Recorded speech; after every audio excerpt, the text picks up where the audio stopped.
أحسن الله إليكم صاحب الفضيلة. هذا السائل يقول: ما حكم مثل هذه العبارات: نقاتل فداء للوطن، وشهيد الواجب، وحب الوطن واجب؟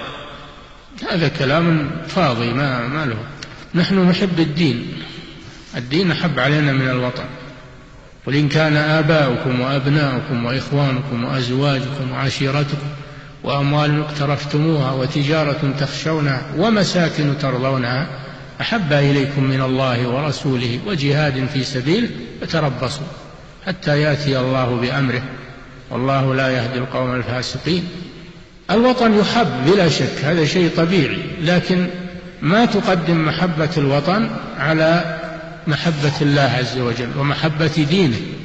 النبي صلى الله عليه وسلم هاجر من مكة وهي أحب البلاد إليه، هاجر بدينه، ومكة أحب البلاد إليه لأنها حرم الله وبيته، فما منعه حب مكة من أنه يهاجر بدينه إلى المدينة.